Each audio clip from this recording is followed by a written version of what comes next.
Hello, YouTube. I'm still working on those anti-rationalist videos. The first one's recorded. I'll have that probably edited by Monday, have it up. I'm waiting for Big Lundy to do a response video to my Lacey Green video. He was supposed to already have that up, but he was waiting on a new mic. So I'll probably respond to that as well. But since it's been a little bit since my last video, I was sitting here petting a bunny and enjoying a delicious Pepsi Fire, and thought I would make a video about my thoughts on some things. Because last night I was on Facebook and somebody wanted to pick a fight with me about the 2016 Democratic primary, which I don't know if you know this, that primary has been over for a while, but we still have to argue about it. And if you go on Twitter, which I don't recommend you do, you would never know that this primary was not still going on. And it's just the same crap over again. The person doesn't know what I'm arguing, doesn't care what I'm arguing, but then tells me that, you know, I've never been so sloppy in my reasoning because they don't understand what I'm saying. And Bewildered Ape did a video recently where he broke the fourth wall and talked about his character and talked about making videos talking about his real views. And Bewildered Ape and I talk privately pretty regularly about, you know, philosophical views about YouTube, about whatever is going on, and politics, all the things that interest us. And that's part of the reason that I'm coming back to YouTube, because people need to talk about ideas and stop being so dogmatic on YouTube. So that's what I'm interested in doing. I had a conversation recently about the punching Nazi issue with Foxy Jazzabelle. I'm going to link her channel in the below bar. If you don't know who she is, you want to subscribe to her. She's talking about making videos again, so hopefully she will. But I was talking to her about the punching Nazis, and I understand my own viewpoint better having talked to her, because like I said in my previous video, no one wants to debate that issue. It's a issue where people are like, it's either okay or it's not okay, when really sometimes it's okay to punch a Nazi. Like if you're at a protest and the Nazi shows up, or if you're counter protesting the Nazi march or whatever, then things get heated and you knock a Nazi's teeth out, then that might be okay. And it ends up being like a side conversation about Antifa, because people think that if you say it's not okay to punch a Nazi, then, or in that case, the Richard Spencer case, you're arguing against Antifa, which I'm not necessarily doing. Any organization, I'm not arguing against any organization when I perhaps disagree with what one particular member of one group did in one particular instance. But when you're talking about the Richard Spencer punching a Nazi thing, the reason it bothered me immediately when this happened, and it got memed and people were talking about it, which I found the memes humorous, but the reason it bothered me was because people who were, you know, very milquetoast liberals before suddenly are advocating violence. It just came off as kind of virtue signaling. I can just say I'm anti-Nazi. When I was a kid, talk shows like Jerry Springer and Ricky Lake and stuff like that were popular. And if you want to know what a good example of virtue signaling is, on those shows there were always people in the audience who whatever the topic was, they would get the mic from the host and they would say something like, "Racism is wrong," and then they'd sit down and they'd get applause. It's something that's just very obvious. There's no nuance to it, nothing applied to it, so they could get that applause. That's what virtue signaling is. If you come up and you say, "I believe in free speech," people will applaud you. If you argue that Nazis deserve free speech, then it becomes an issue. So looking at the Richard Spencer thing, I just found people who are arguing it. It was completely against the worldview that they had previously espoused. So it just seemed odd to me. It seemed like virtue signaling. There's a few ways to look at it. You can look at it in a legal sense. You can look at it in an ethical sense. You can look at it in a practical, tactical sense. If you're somebody who is on the left and you want to oppose Nazis. So from a legal sense, assuming that some of these people are anarchists who say it's okay to punch a Nazi, which you have to take into account. From a legal sense, though, it's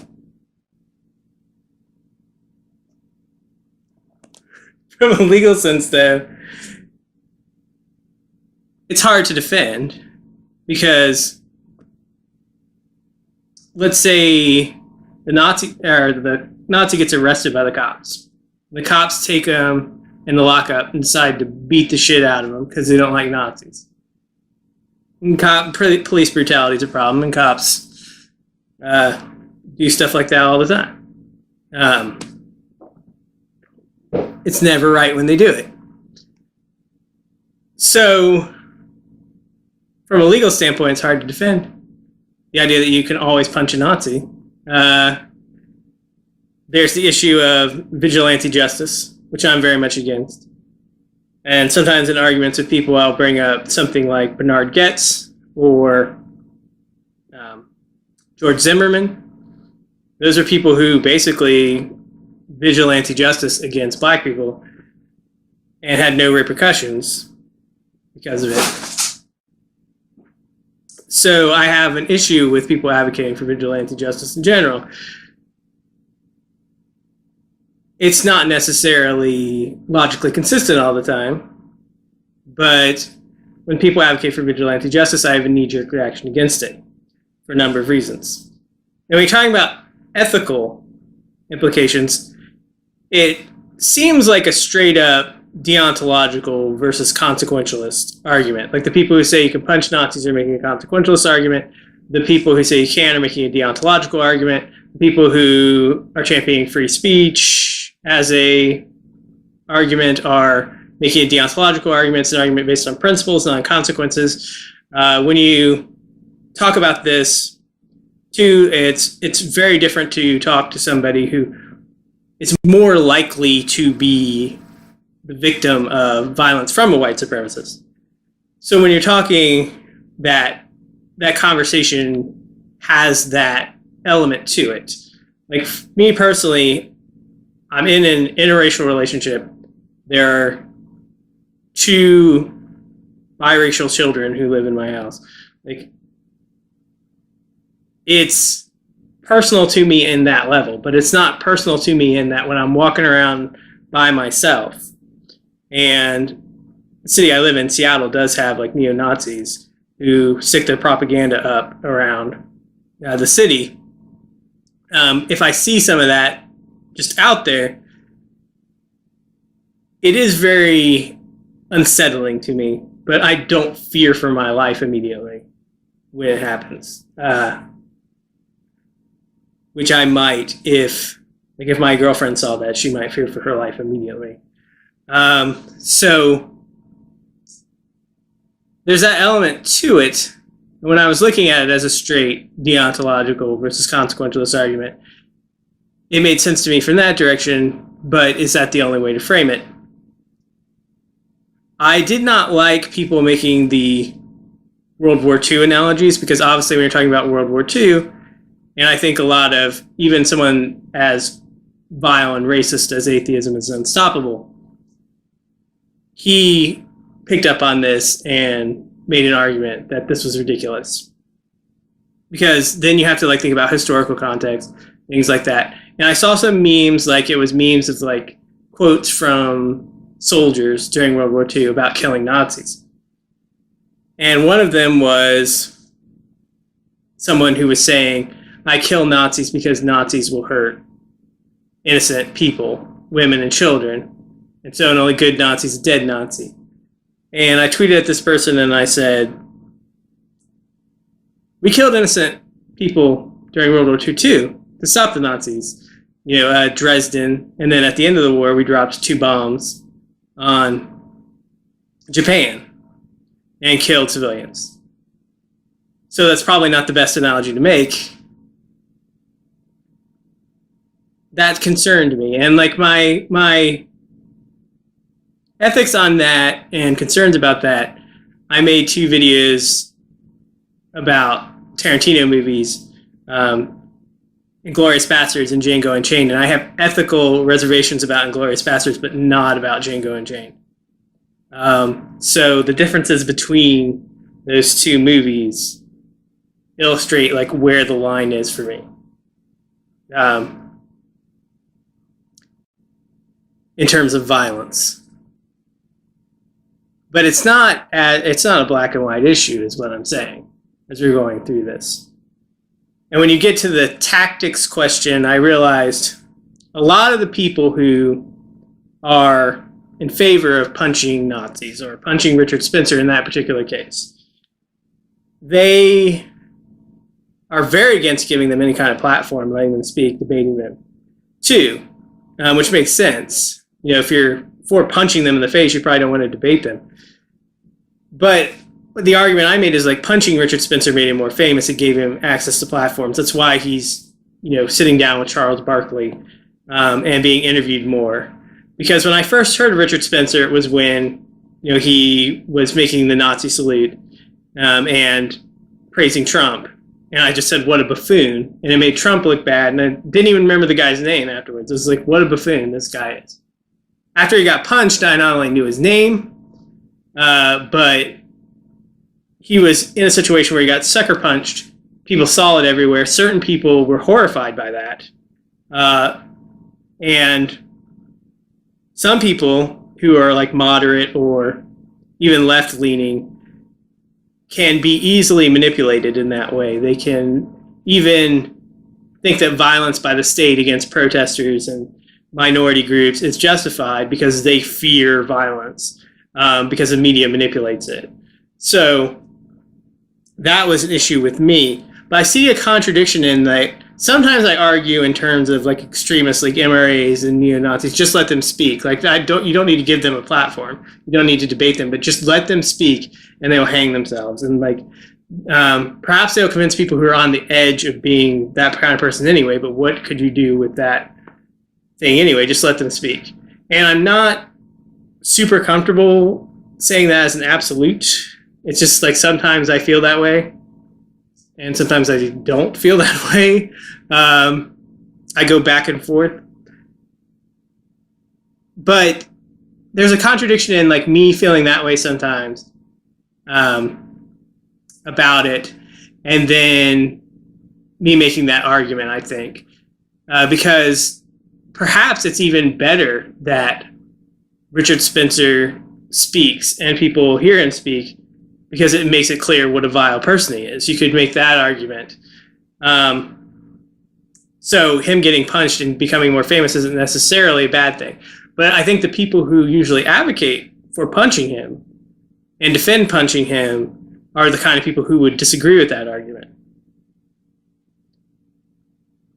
So it seemed way more complicated as I started thinking it through. And when I was talking to Jazzy about it, I started to realize there's more of a complication here in making these arguments than probably either of us are realizing as we're making these arguments. And that is something that we need to take into account, because everything becomes a false dichotomy on YouTube. It becomes a yes or no, black or white thing. And that's what we need to get away from. So there is this parable I heard years ago. So I didn't make this up. But I think it illustrates the problem. And Bewildered Ape's video, I think, gets at the problem as well. When we're debating people and trying to figure out what truth is, and is there any objective truth? Is there any truth you can know that isn't contingent on context or perspective? The parable goes like this. There was a young man who was obsessed with the idea of truth. And as a teenager, many of his friends were not interested in this. They were more interested in girls and sports and making a lot of money when they became adults. But he was interested in truth. So he became very religious, and he studied religion and tried to get a personal relationship with God. And after years of doing this, he felt as if certain things were worthwhile, as if he learned things about himself, as if he learned things about the world. But he did not feel as if he knew truth. So he graduates from high school, he goes to college, he studies science, he studies physics, and he thinks that will be a path to truth. So he studies physics, goes all the way, gets his PhD, becomes a scientist, learns interesting things about the universe, amazing models that can make predictions about what's going to happen. But he still feels hollow, as if he has not found truth. So he decides to travel the world years later. And he travels all around the world looking for someone to tell him what truth is. And he talks to all different kinds of people. He talks to very rich people. He talks to very poor people. He talks to religious people. He talks to atheists. He talks to people of all different ethnic groups, all different cultures, trying to find out what truth is. So he's in Japan. After having traveled the world for years, maybe a decade. He's in Japan. He's been to Japan before, just found himself back there now. But he hears this time, someone tells him that if he's looking for a very wise person to talk about truth with, there's this man, he's over 100 years old. He's a monk, and he should go and talk to this man.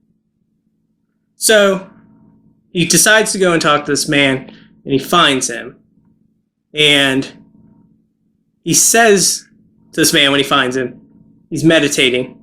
He says to him, in Japanese, of course, and he says to him, "Excuse me, but I am told that you are very wise, and I have a question for you, and it's, what is truth?" So the man stops his meditation, he opens his eyes, and he looks at him, and he says, "All things are true." Then he closes his eyes again and goes back to his meditation. Well, this man who has searched for truth his whole life, he looks at the monk dumbfounded, and he thinks that there must be something to what he said that he does not understand. So reluctantly he says, "Excuse me, what do you mean all things are true? Even false things? False things are true?" In Japanese, of course. And the monk opens his eyes again and he says, "Yes." Then just goes back to his meditation. This does not help at all.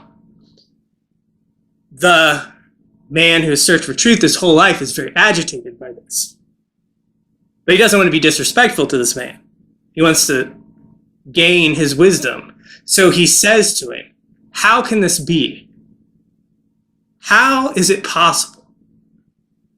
And the monk opens his eyes again, a little irritated, but he says very wisely, I don't know, man.